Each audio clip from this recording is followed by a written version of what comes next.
नमस्कार, मैं पप्पू कुमार साहनी स्वागत करता हूँ मेरे इस यूट्यूब चैनल पे। मैं आशा करता हूँ आप लोग सब स्वस्थ और सेफ होंगे, घर पे सुरक्षित होंगे। तो आज का टॉपिक है हमारा पारंपरिक स्रोत यानी कि कन्वेंशनल एनर्जी सोर्स, पारंपरिक साधन या पारंपरिक स्रोत ऊर्जा का। तो इसके बारे में हम लोग जानेंगे बढ़िया से, और हिंदी में होगा ये, और अंत तक देखेंगे। आपको इसके बारे में आपको डीपली बताया जाएगा। इस टॉपिक पे सिर्फ बात होगा। नेक्स्ट वीडियो में इसका नेक्स्ट यानी कि नॉन कन्वेंशनल एनर्जी सोर्स के बारे में बताया जाएगा। तो आप ये जो विंड देख रहे हैं ये कन्वेंशनल सोर्स एनर्जी सोर्स के स्रोत हैं। जैसे ये ब्लेड जो है विंड ब्लेड, जब ये हवा ब्लो करती है, बहती है, तो इस पंखड़े पे, इसके पंखे पे लगती है। तो पंखा पे जब लगती है तो ये पंखा चलता है डायनामो के थ्रू, यहाँ पे इलेक्ट्रिसिटी प्रोड्यूस करता है। तो सबसे पहले जो हमारा पारंपरिक ऊर्जा है वो क्या है, तो जान लेते हैं। ऊर्जा हमारे जीवन का अभिन्न अंग है। आज के युग में सब कुछ ऊर्जा पर ही निर्भर करता है। फिर चाहे वह गृहस्थी से में काम आने वाला उपकरण जैसे फ्रिज, टीवी या चूल्हा हो, उद्योग में लगे हुए यंत्र या विद्यालय तथा अस्पतालों में चलने वाले विद्युत उपकरण हो, ऊर्जा की आवश्यकता हर जगह है।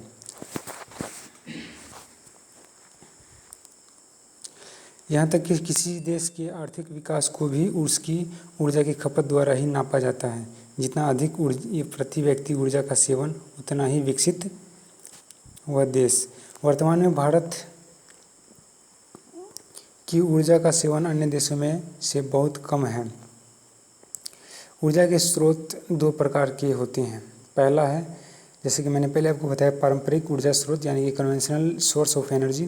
दूसरा है गैर पारंपरिक ऊर्जा स्रोत, non conventional source of energy. लेकिन हम लोग इसमें सिर्फ पारंपरिक ऊर्जा के बारे में ही जानेंगे। तो पारंपरिक ऊर्जा स्रोत की विशेषता क्या है? Qualities of conventional source of energy in Hindi में जानेंगे। पारंपरिक ऊर्जा स्रोत वे हैं जो लंबे समय से प्रयोग में है। ये प्राकृतिक में तय तथा सीमित मात्रा में उपलब्ध होती हैं। ठीक है। पहला है, ये गैर नवीकरणीय, नॉन रिन्यूएबल होते हैं, यानी कि इनको नया नहीं बनाया जा सकता। दूसरा होता है, पारंपरिक स्रोत कुछ समय पश्चात लुप्त हो जाएंगे यानी खत्म हो जाएंगे। आगे इसके बारे में जानेंगे हम लोग। तीसरा है, इन स्रोतों से प्रदूषण होता है। जल, वायु तथा थल प्रदूषण इससे प्रभावित होते हैं। चौथा है, यह प्रदूषण प्रकृति को बड़े स्तर पर प्रभावित करते हैं तथा ग्लोबल वार्मिंग का एक बहुत बड़ा कारण भी इसके द्वारा पाया जाता है।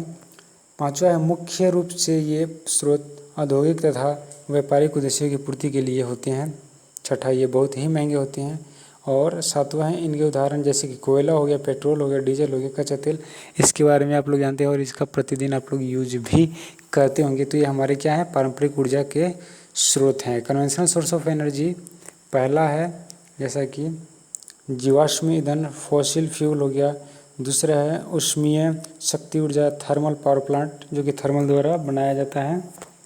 बताएंगे इसको, और नेक्स्ट वीडियो में थर्मल पावर प्लांट के ऊपर एक डीप वीडियो बना दिया जाएगा। अगर आप लोग को पसंद आए और अच्छा लगे तो कमेंट करेंगे इस पे वीडियो बनाने के लिए। जल विद्युत ऊर्जा, हाइड्रो पावर प्लांट, बायोमास, पवन ऊर्जा। बायोमास के बाद पवन ऊर्जा यानी कि विंड एनर्जी, जैसे कि मैंने पहले आपको ब्लेड में दिखाया, जो विंड ऊर्जा का स्रोत था, जो पंखे लगे हुए थे। ठीक है। गैर नवीकरणीय होने के कारण, reason for being non renewable, कोयला पेड़ पौधे से तथा पेट्रोल समुद्री जीवों से बनता है। लाखों वर्ष पूर्व जब पेड़ पौधे और समुद्री जीव मर गए थे, तब धरती और सागर के नीचे दब गए थे। तो समय के साथ उन पर दबाव तथा उनका तापमान बढ़ता गया। जो दबे हुए थे वे जिन पत्थरों के नीचे तथा उन पर छपी तथा उन पर उनकी छाप आ गई। धीरे धीरे ये जीवाश्म फालिस्म बन गए। इन्हीं जीवाश्मों से हम ईंधन बनाते हैं। इसी कारण कोयले तथा पेट्रोल को जीवाश्म ईंधन भी कहते हैं, जिसको फॉसिल फ्यूल इंग्लिश में कहते हैं। जीवाश्मों की रचना होने में कई वर्ष, लाखों करोड़ों लग जाते हैं। ये धरती में सीमित मात्रा में ही उपलब्ध होते हैं। इसलिए यदि एक बार ये समाप्त हो जाएंगे तो यह पुनः प्राप्त नहीं होंगे या इसको नहीं प्राप्त किया जा सकता है। इनका प्रयोग विवेकपूर्ण तरीके से किया जाना चाहिए, यानी कि जितना प्रयोग चाहिए, जितना यूज करना है उतना ही करें, उससे ज़्यादा नहीं करें, जिससे कि आने वाली पीढ़ियाँ भी इनका लाभ ले सके। बिल्कुल। तो देखिए थोड़ा सा जान लेते हैं हम लोग ग्लोबल वार्मिंग क्या होता है। आप लोग सब ने पढ़ा भी होगा और सुना भी होगा, तो आज इसके बारे में हम लोग जान लेते हैं। Global warming, what is the global warming. तो जब इन पारंपरिक ईंधनों को जलाया जाता है तब इनमें से कई तरह की गैसें निकलती हैं। इनमें से एक है कार्बन डाइऑक्साइड, ठीक है, CO2। ग्रीन हाउस गैस भी इसको कहते हैं। ग्रीन हाउस गैस वो होती है जो सूर्य से आने वाली ऊष्मा को सोख लेती है, जिससे पृथ्वी के वायुमंडल में उचित तापमान बना रहता है।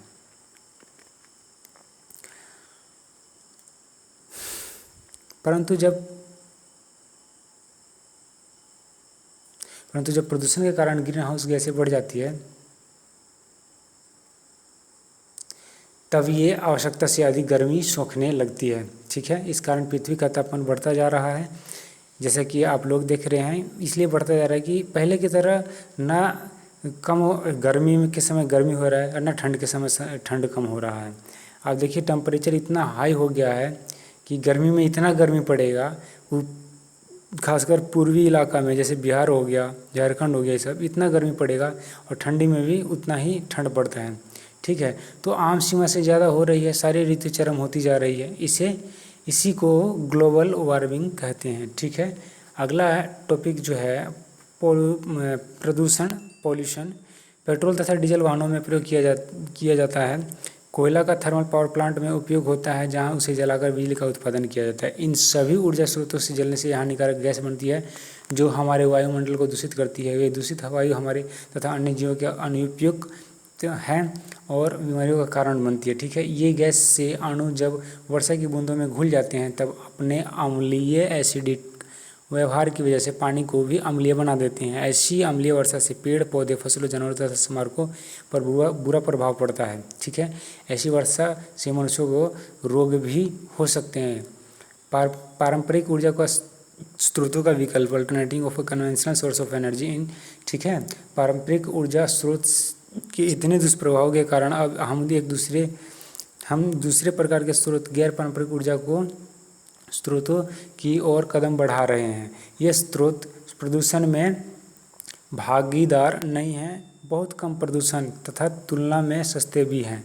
गैर पारंपरिक स्रोत ही भविष्य की ऊर्जा स्रोत हैं, क्योंकि पारंपरिक स्रोत घटते जा रहे हैं, ठीक है, और आने वाले समय में विलुप्त हो जाएंगे।